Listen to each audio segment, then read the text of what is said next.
ternyata itu bisa mengubah perilaku anak tersebut. Kenapa? Dari banyak pertemuan yang kami lakukan selama ini, ternyata banyak ibu-ibu yang mengeluh mereka tidak bisa mengubah perilaku anaknya yang tetap ingin mengkonsumsi kental manis. Meskipun sudah dicoba dirubah, tapi tetap anaknya ngamuk seperti itu. Teman kami di lapangan juga seperti itu. Banyak orang tua yang tidak tega sebenarnya mengubah kebiasaan anaknya mengkonsumsi kental manis. Jadi kami coba mudah-mudahan nanti ke depan, karena NTT ini kan salah satu basis stunting tertinggi di Indonesia.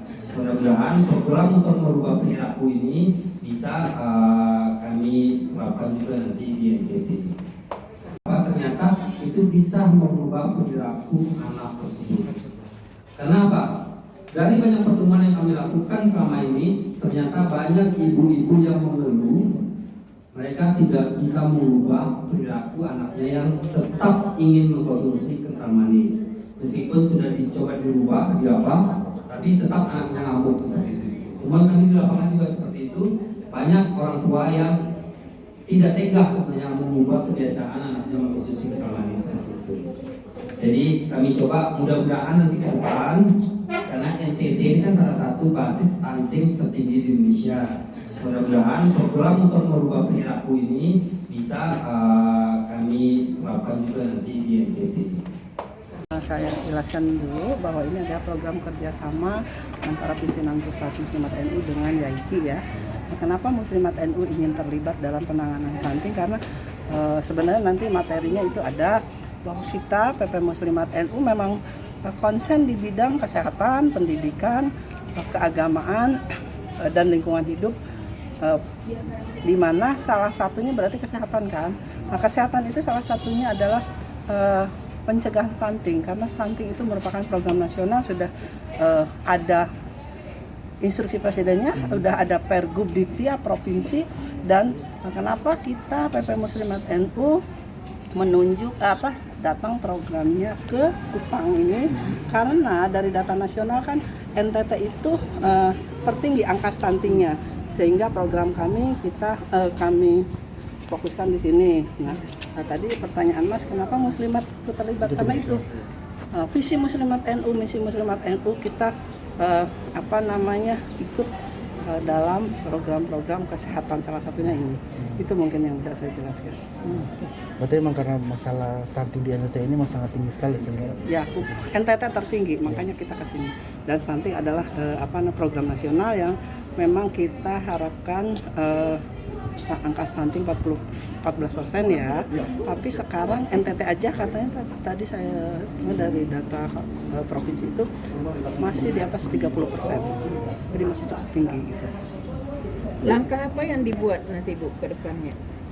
Ya, salah satunya ini ya, edukasi gizi, dan dalam kegiatan ini kita menghubungkan dengan susu kental manis, karena berdasarkan penemuan-penemuan dari YAICI di beberapa daerah, itu ada anak yang status gizinya buruk sampai ada yang meninggal karena sama ibunya dari kecil hanya dikasih susu kental manis. Kenapa dikasih susu kental manis? Karena anak jadi anteng, terus kan manis, anak-anak cenderung suka ya yang manis, tanpa jadi makanan tambahannya tuh sama sekali minim.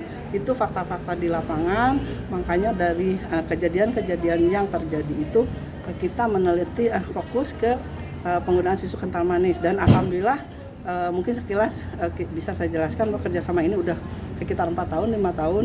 Kita melibatkan juga audiensi ke BP POM, dari Kementerian Kesehatan dan dari media-media ya, untuk mensosialisasikan bahwa susu kental manis itu bukan susu, itu adalah kayak sirup lah, gula gitu, dan bahaya jika dikonsumsi oleh anak balita. Karena kalau anak terus-terusan dikasih gula ya akibatnya tidak mau makan makanan yang bergizi. Itu kekhawatiran kita, dan secara tidak langsung kita juga berusaha untuk menurunkan angka stunting di Indonesia, salah satunya. Nah, kalau susu kental manis tadi itu dia bukan susu. Nah, kalau begitu sebaiknya apa? Ya, kalau itu ya menurut sesuai dengan langkah-langkah yang harus diperhatikan, bahwa anak harus dikasih susu ASI eksklusif selama 6 bulan.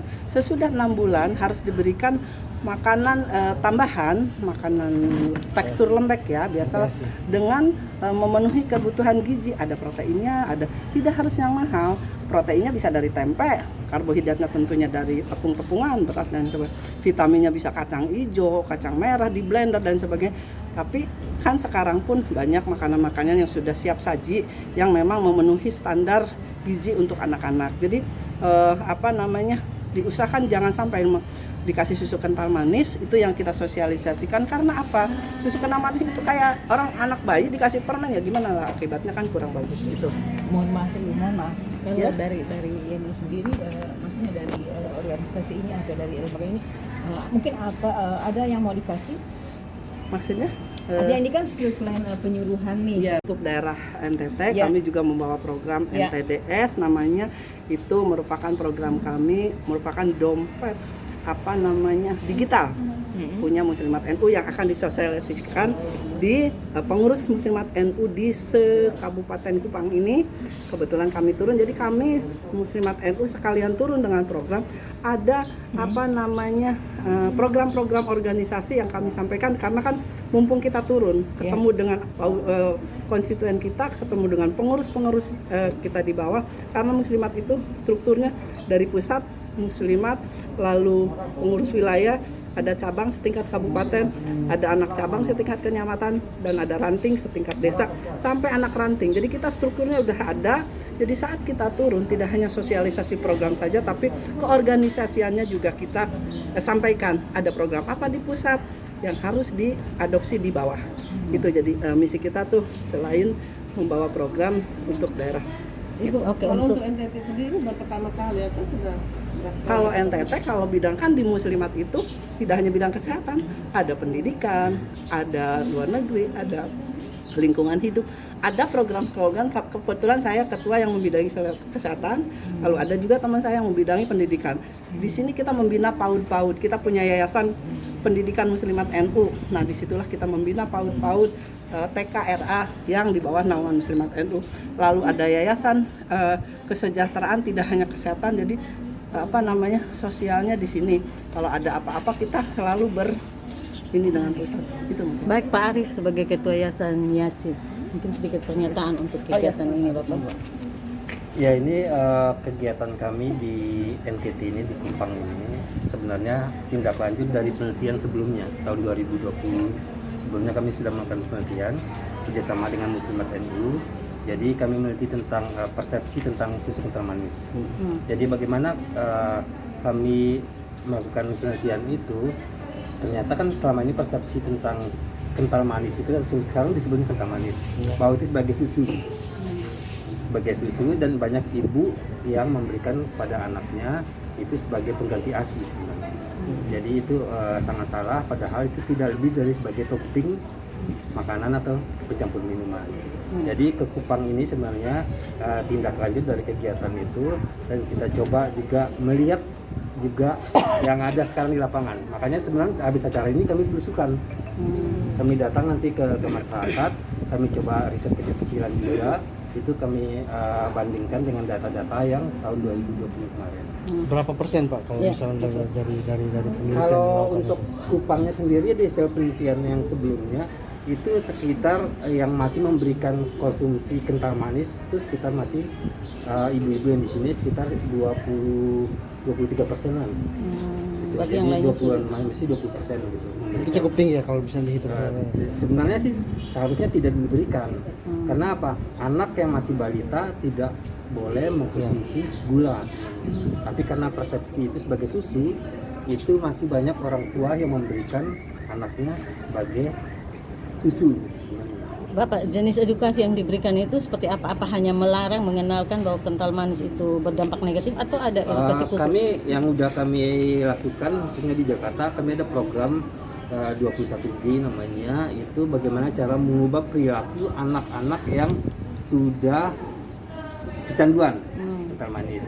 Dari program yang kami uji coba di Jakarta, dari 30 anak yang kami coba ternyata 29 berhasil dan tidak tergantung lagi kepada minum kental manis. Ada temuan yang membuat dampak negatif itu benar-benar bisa dijadikan standar untuk Ada. Awal kami melakukan penelitian tuh di Kendari tahun 2017 akhir, itu karena ada balita yang meninggal umur 8 tahun, 8 bulan.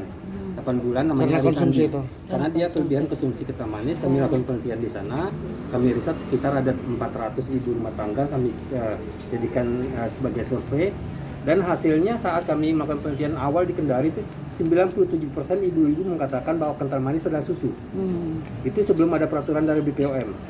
Tapi setelah akhirnya kami melakukan lanjutan setelah ada peraturan BPOM keluar 2018 pertengahan, itu persepsi itu mulai menurun. Jadi persepsi yang tadinya sekitar Kendari dengan Batam sekitar 85% mulai menurun ke angka sekitar 35%. Baik Bapak, sebagai selain edukasi ada upaya lain apa lagi untuk penyadaran? Ya, yang kan kami lakukan ke depannya, kami kan kerjasama juga dengan Himpaudi, PAUD, apa segala. Jadi kami targetnya juga kepada anak-anak dengan membuat buku cerita. Terus kami juga kerjasama dengan komunitas Kampung Dongeng Indonesia. Jadi mereka para yang pelaku-pelaku pendongeng itu masuk materi tentang kental manis juga, edukasinya untuk merubah perilakunya ya program tadi yang 21G itu. Siap, oke.